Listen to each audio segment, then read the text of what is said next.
Hi, and welcome to this week's episode of 10 Year Transformation. I'm Jay Dill, and this week's episode is coming to you from beautiful Indian Trail, North Carolina, which is a suburb of Charlotte. And it also happens to be a place where my daughter and my future son purchased a house just about 10 months ago.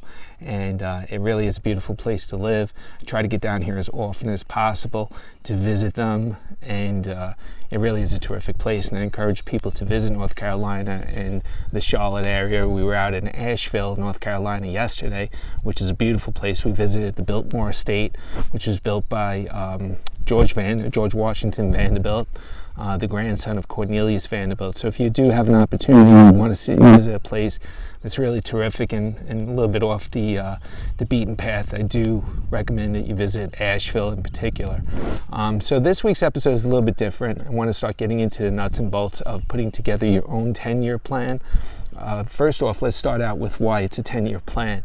That's probably the question I get the most when I bring it up to people, and because 10 years, seems like a very long time. And if you think about it, if you live, the average person, say they live 80 years, 10 years is quite a while. It's 1/8 of their life.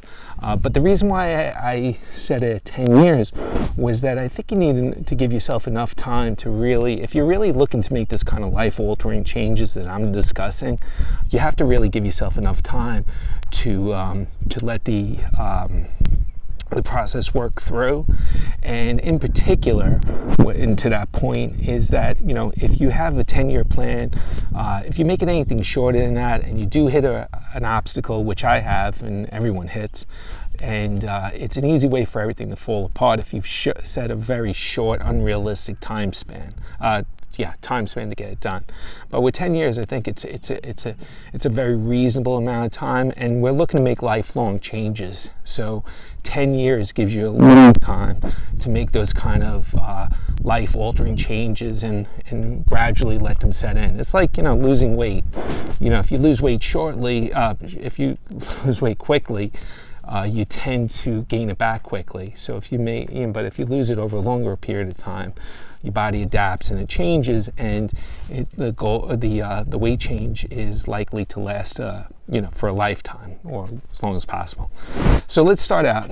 Like I said, I'm going to keep these episodes to 15 minutes, and the reason behind the 15 minutes is I really want to make sure that I am not overwhelming you with information, and I want you to be able to sit down with a pen and paper and really look at what I'm talking about and start working on it for yourself.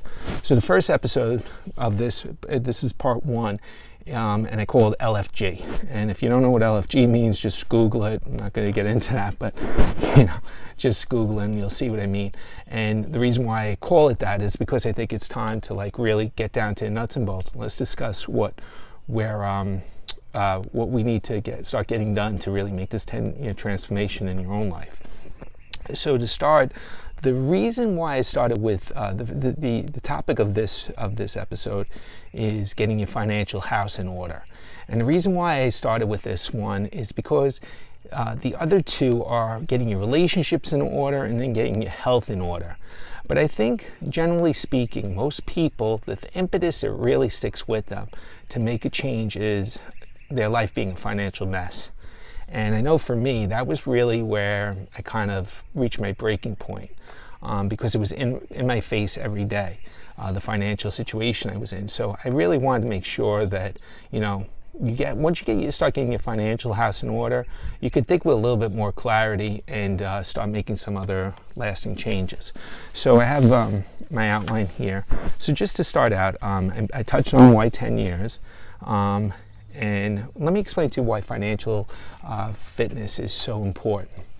Most relationships, most marriages, even if you're single, if you have financial pressures, that's really probably the source of the greatest stress in life, unless obviously you have catastrophic illness or something like that. But for the average person, financial fitness is probably the number one issue that's preventing them from really living the life that they want and being the best they can. And I'm no financial guru. I'm just going to sit down and talk about what kind of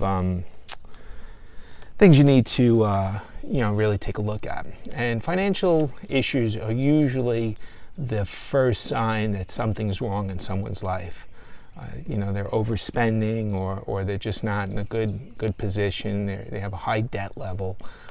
That's really the bellwether for issues in the rest of your life. So I think what you have to do is, and I advise everyone to do this, whether it's my own children, friends, family, I think you got to evaluate your monthly budget. You'd be surprised how many people really don't know how much money they spend every month. And that's one of those things that really gets to me, because if you don't have a good handle on how much money you're spending every month, you really don't know, like, can you afford that new shirt? Can you afford that dinner? Can you afford that car? Can you afford those different things? People try to avoid, I think, being realistic and knowing what their monthly budget looks like. If you're making, say, $5,000 a month, $60,000 is just about gross, is just about the national average, okay?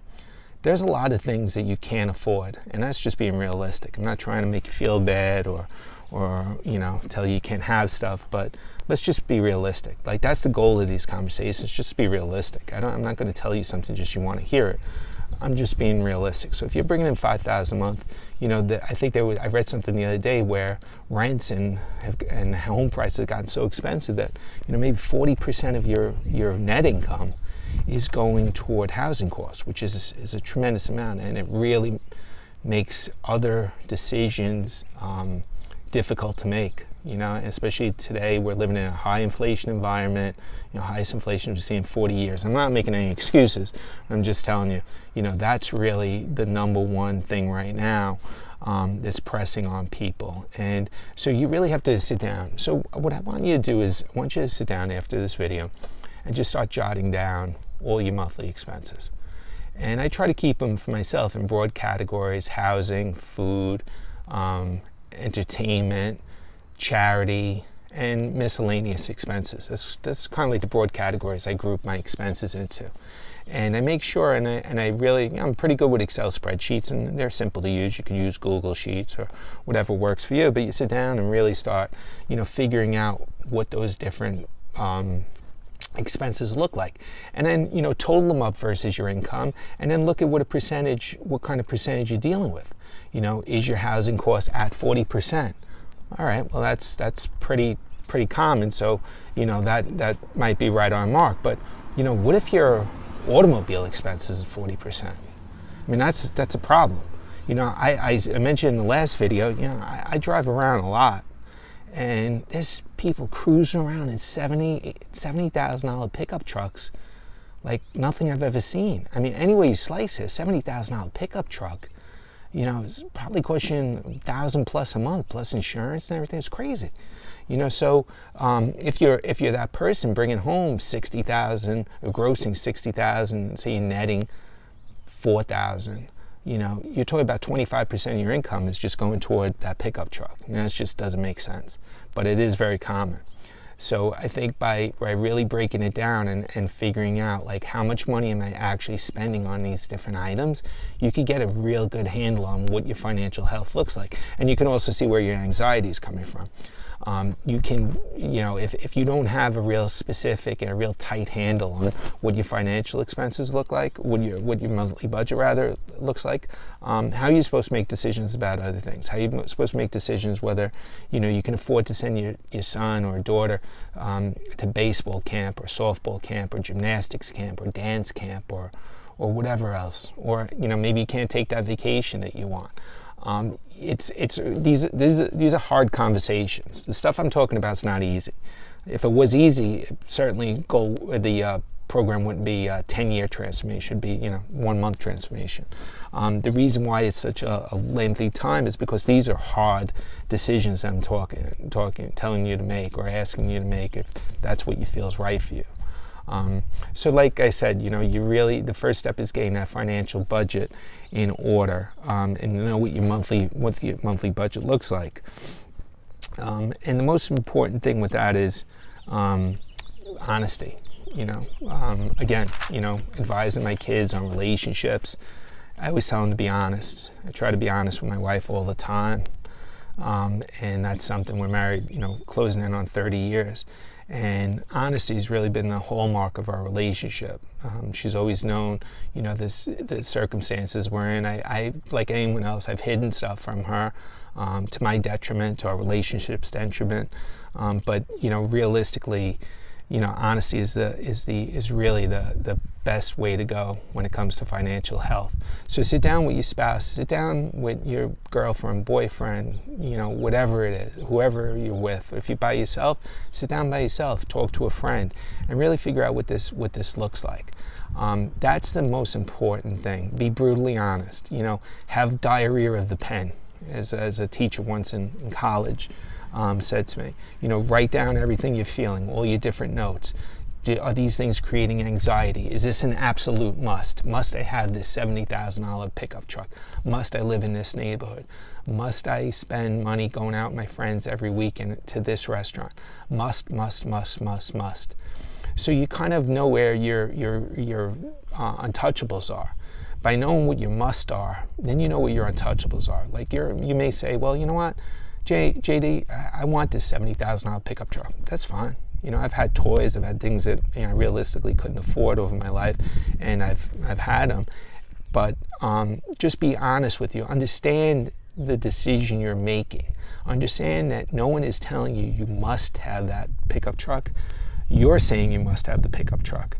So you have to own your decisions. If you have no money in the bank and to call a plumber when your hot water heater breaks, and you have a $70,000 truck in your driveway, you got a problem. You got a problem, and you have to figure out what your musts are. So that's the first step. So that's what I'm going to keep, like I said, I'm going to keep these to 15 minutes. I have a lot more to talk about when it comes to the financial part of the 10-year transformation. But for now, I want you to sit back over the next week and grab a notepad and start really looking at what a financial budget looks like. If you don't know what you're spending money on, that's the first sign of the problem. Sit down and say, okay, this is what I make, and I'm not talking, this program's not about fantasy land, get the job of your dreams and be able to afford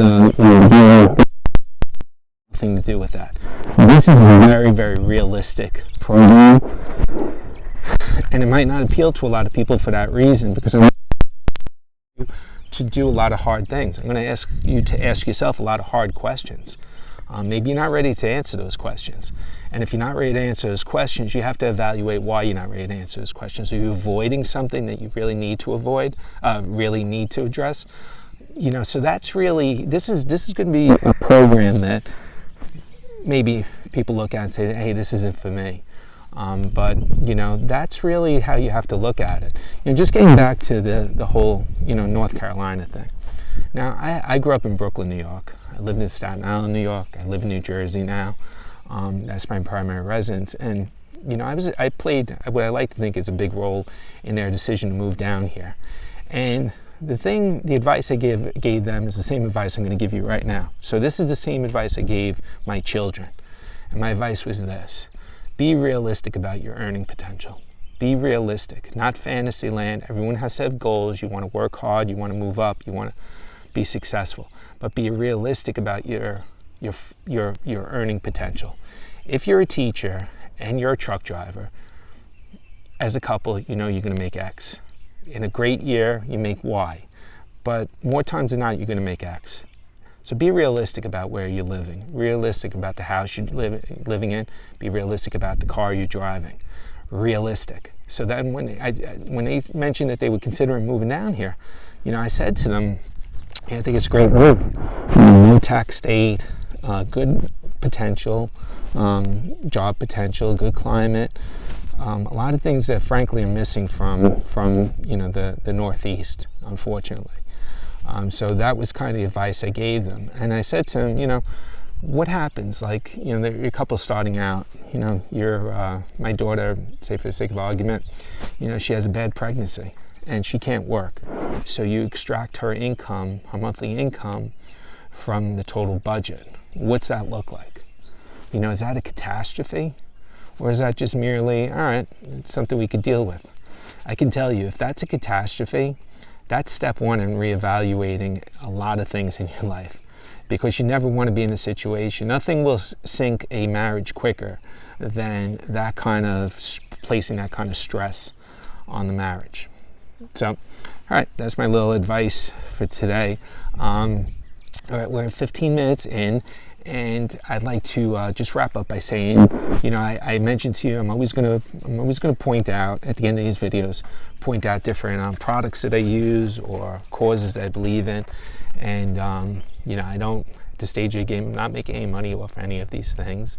Maybe one day I will. I'm not going to pretend I'm a Buddhist monk.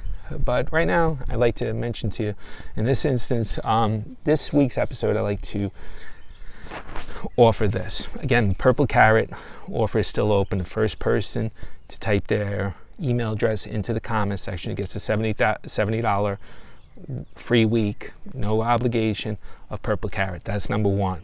Number two is, for every like I get, I'm going to donate $1 to Territorio de Zaguetas. I practice all week saying Zaguetas, and I'm still not sure I'm getting it right. Long story short, watch this documentary. These people are doing some great work rescuing stray dogs from Costa Rica, and it really breaks your heart. It's on Netflix. I think the show itself is called Dogs, but if you type in Territorio de Zaguetas, it's heartbreaking. They have very, very poor animal control in Costa Rica, and these dogs reproduce and litters of 10 puppies. It's heartbreaking, and dogs are something that are very close to my heart. My daughter has 3 dogs. She has a rescue. The other 2 are bulldogs, a French bulldog and an American bulldog. They're beautiful dogs, and I do love dogs very much. So I will donate $1 for every like I get.